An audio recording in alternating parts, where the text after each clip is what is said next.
Welcome back to PAX 2018, PAX East 2018. I'm Awesome. This is Greg.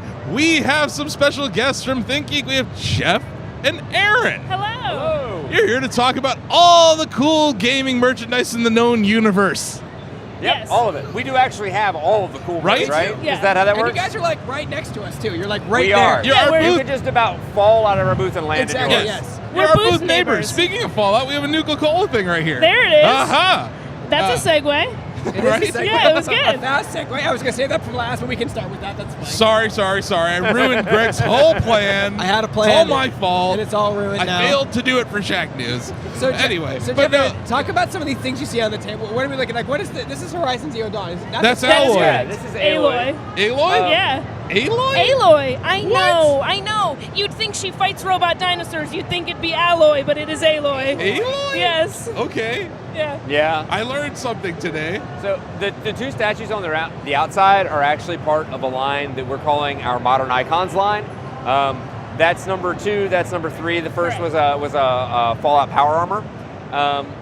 We had this crazy idea that maybe people should be able to buy super high quality statues that are very detailed and look really good for $40.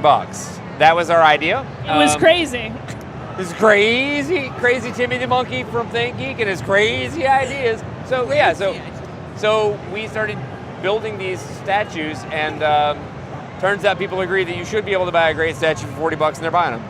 Absolutely. Yeah. Do you know what I love about your statues in particular is that, like, I have a cat who gets into trouble. If that falls a few inches, it's not going to shatter into a million pieces. They're made out of like some type of plastic or a resin Look that's at very that. durable. They're vinyl. Yeah, I mean, They're vinyl, yeah. They're Vinyl? Yeah. And I love that because I collect a lot of stuff. And Yeah. some of the stuff I get scared to death. If it falls, I have an Arthur statue. If that thing falls 3 inches, it's going to break into No, 10,000 yeah. Right. pieces. That is one of the really cool things about them. But yeah, we've got a great technique that makes them super detailed, and they're made out of vinyl. So Yeah. talking about, this is the Nuka-Cola girl from the Fallout series. And you Yes. guys also mentioned you have you have a power armor one as well. Yes. Talk a little bit about that. So Fallout's been a perennial favorite for a lot of our fans. Yeah. Yeah. The fans of Fallout are crazy about collectibles. Yeah. Because Yes. you had that Pip-Boy wrist thing. Yes, we that was made a big the deal. functional Bluetooth Pip-Boy. Yes. Yeah. Yes. It was the world's least svelte smartwatch.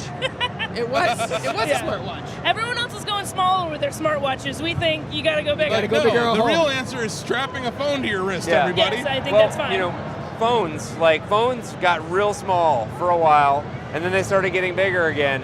And we figured that the next trend in smartwatches, we were just going to be ahead. We figured they were going to get big too, right? Yeah, Like, so the absolutely. next thing is like you'll have a microwave on your wrist, Right. I would like to make a pizza on the go. right? Why not order pizza? Yeah. Who among us wouldn't like to be able to heat up pizza anywhere you were? I can't think of anyone who would say that. When does the iPad XL wrist version come out? Because I've been wanting to put that on my wrist It's forever. iPad Pro. iPad Pro. Yeah, it's got 7 straps. Seven It just steps. goes all the way like a Weighs gauntlet. 25 pounds. That's truly wearable technology. Wearable technology is the future. Well, as soon as Bethesda puts it in a Fallout game, then we will make it Yeah. for you. So let's There you get go. on that, Bethesda. What are you waiting for? Come on. You guys also have a lot of cool stuff. At my home, personally, I have the potion lamp, Yeah? which sits right underneath my Arthur statue. And I just recently bought, you guys had those cool polystone emblems. The Harry Potter emblems on your site too, the Ravenclaw and the Gryffindor and stuff. And I Yeah. bought all 4, because you got me. Thank you. You got me. I was like, oh, they got all 4 and they're on sale. Well, I don't want to miss out. You have to. At that price, you can't afford not to. That's right. And then you don't have to commit to one house. You can just celebrate This all is of true. Hogwarts. And it was really high quality. I was really impressed. For what I paid for it, I was like, wow, this is really nice quality. But So I have a question kind of on the finance side of things, because a few years ago you were acquired by GameStop, right? Yeah? I'm a GameStop shareholder. Okay. And I go deep into the financials of the company. Okay. I happen to notice the fastest growing division at the company happens to be collectibles. Yeah. And you're dedicating a lot more floor space and the stores to collectibles. People really love collectibles. I think, as GameStop has said on their quarterly earnings calls, you see a lot of interest in collectibles rising, Yeah. especially as sort of like physical boxes are in decline a bit, right? So people are buying a lot more digital download stuff. And I think one of the things that sort of happened for a long time with games is you'd keep I mean, I remember buying like Nintendo and Atari games and Super Nintendo. You'd buy the game, you'd have the cartridge, you'd have the box, you'd sometimes get a poster. Like, you kind of had some stuff when you got it. And I think one of the things that's kind of been missing for fans with games and movies too, you know, like you used to get the big old DVD clamshell and or the VHS or beta clamshell. I mean, the DVD was when it got small, but the stuff is missing and people like that, right? So as you get sort of more move into that digital ephemeral way of experiencing your downloading media. games, movies, you're not getting your stuff. So I think people are kind of hungry for the loot aspect of it. Absolutely. And we're doubling down on it. And it really seems like people like Greg, myself too. I'm a huge amiibo collector, but if I see something cool, I really feel like a lot of the ThinkGeek products, they're impulse buys. So you know, because you will hype it up and you'll send out press releases and stuff, but a lot of the time it's like I'm in a GameStop or I'm in a ThinkGeek and I see something and I'm like, what?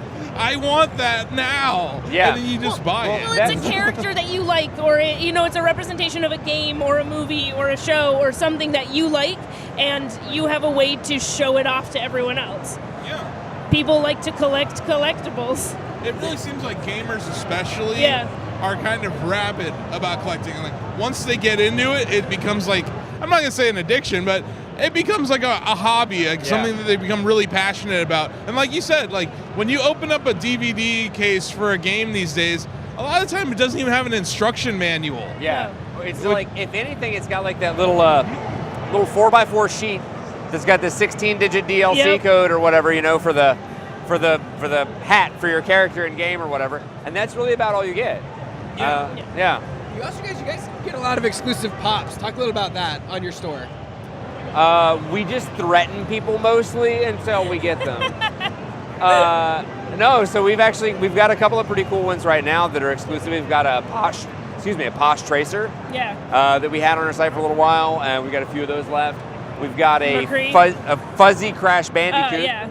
He's flocked. That's I'm like, is he fuzzy? That looks kind of cool. He's definitely fuzzy, because a real Crash Bandicoot would obviously be fuzzy. Yeah, right? The real animal, a Bandicoot. A Crash Bandicoot. Oh, sorry, of course, Mr. Crash. So I think part of the challenge for you guys is because gamers are fickle, there's always that game of the moment, right? Right. How do you guys plan your inventory or like whatever products you're trying to get into the channel? Are you guys using like SEO or like are you looking at Google Trends or are you guys just talking directly to developers or how do you guys think about product in like a planning perspective? We've got a crystal ball is the first part of it. So we've got this crystal ball. ThinkGeek has a crystal ball. We did. Shacknews exclusive.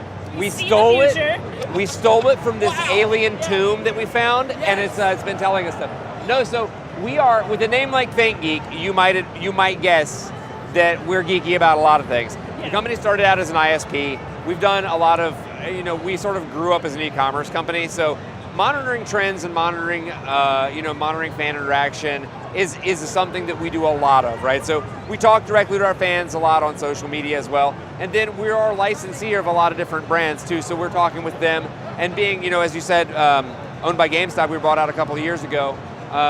We're working with them too. So I think we've got a pretty good intelligence network, and we try to be like a step ahead of the game. We want to make sure that we have what people want when they want it, not 6 months later. Yeah. Not to mention the people who work at ThinkGeek in the office, in the company, are all geeks themselves. No, that's fake. We don't like this stuff, Aaron. Yeah. Don't tell lies on the internet. We're fake geeks. We're fake gamer girls. They're all just with their pinkies out, drinking white wine. Yeah. We're very posh. With mostly we like spend our time talking about like oil futures in the office.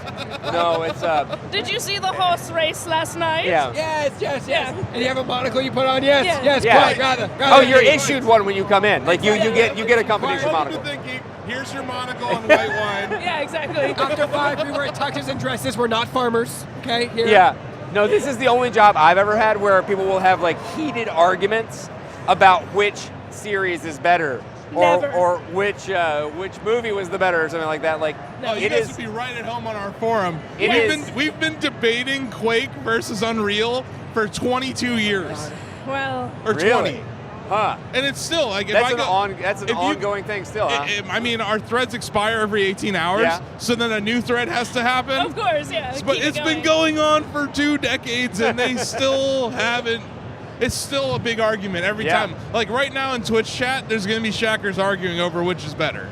You brought it up. You did this one. I know. Yeah. I know how to trigger my users. You did stoke that fire. But, you know, but it speaks to how rabid fans are. Yeah. And, like, I think that's part of your company's goal is to do fan service. Yeah. You know, so it's listening to your customers a lot.